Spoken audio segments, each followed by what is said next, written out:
Here's a question. I just heard in an interview the other day. Ray from the Kinks was being interviewed. He was saying, as far as he's concerned, this is really just the banner time for British pop. You know, like excluding, even forgetting. He just thinks like groups like yourself and other people that are on the scene are just like wonderful and continuing in a kind of tradition that he helped pioneer. Do you and seem very appreciative of What a lovely old fellow he is. Then, I mean, yeah, it's true. I mean, there's a lot of people, certainly Damon, cite him as a major influence. Well, he's a master craftsman, wasn't he? And you can't overestimate the importance of craft when you're making pop music.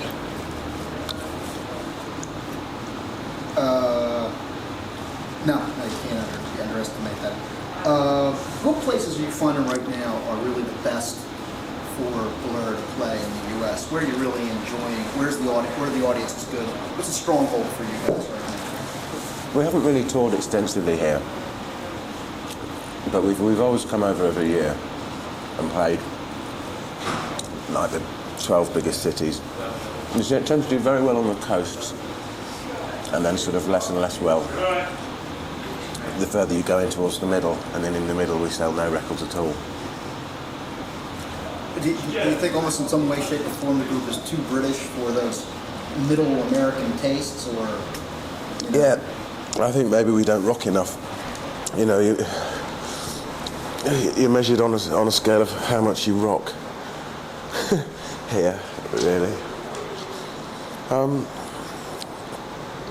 Well, America's had a lively musical output.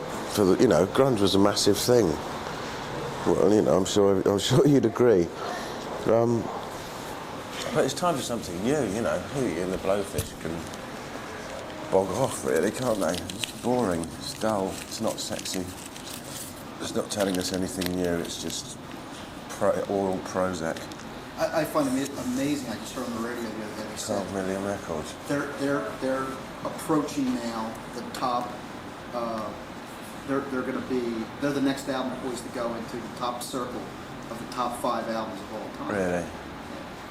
Well, it's done nothing in Europe. They've done nothing in Europe. No. Yeah, it's all American. Totally American stuff.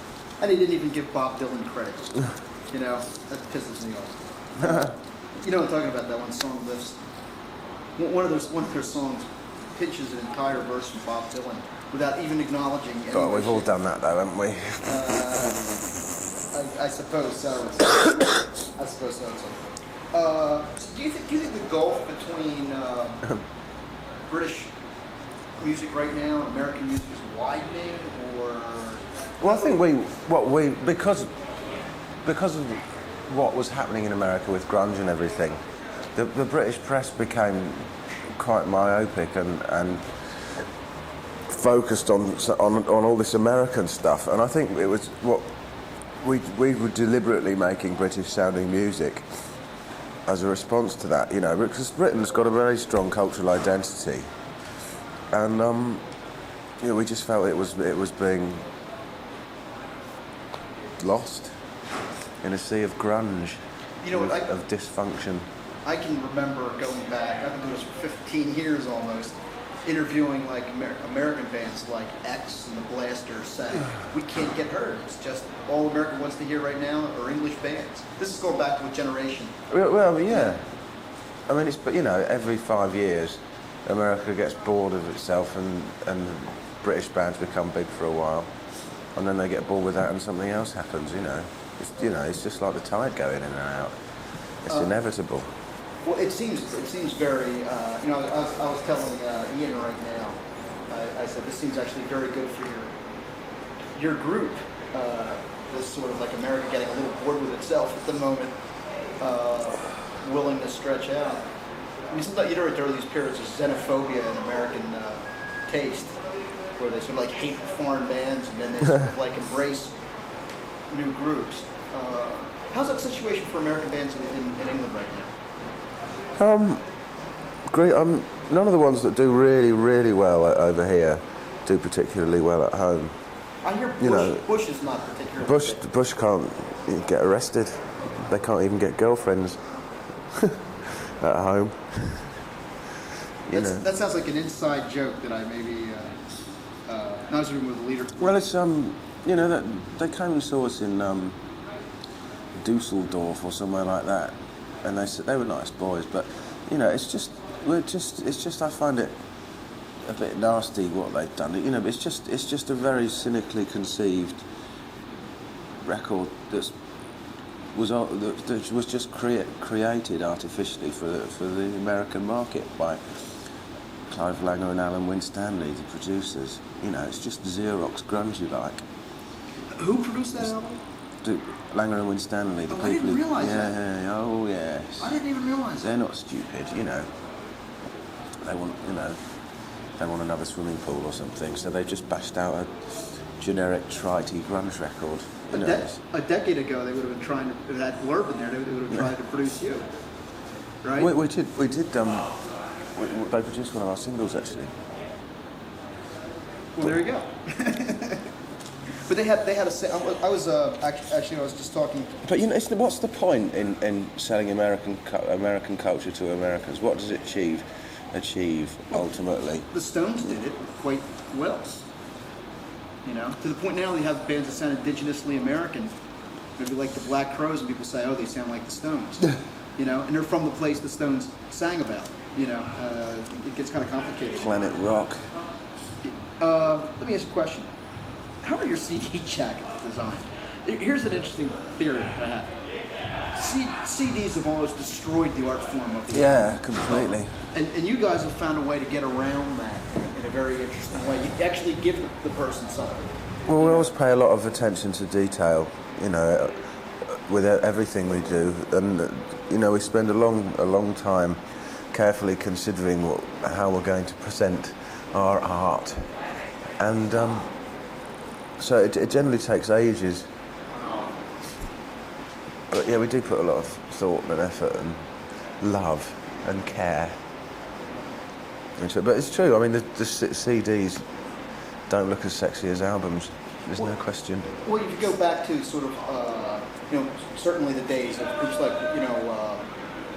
like singles from the Buzzcocks back then, like a big album single, would always invariably have an interesting look about them. That sort of post-punk generation was very visual oriented. With the rise of this, that's almost completely vanished in a way. So it's a kind of like an artwork to hold in your hand. Yeah, it's got a lot to do with having a good design company as well. Styler Rouge. I mean, it's a guy called Chris Thompson who we talk to about what we want. Have you worked with them all along? Yeah. But we generally tend to do that if we find something that works, a relationship. Like we always use Stephen Street as a producer, really, since we found him. If it ain't broke, don't fix it. Would you intend to work with him for like the next? Definitely.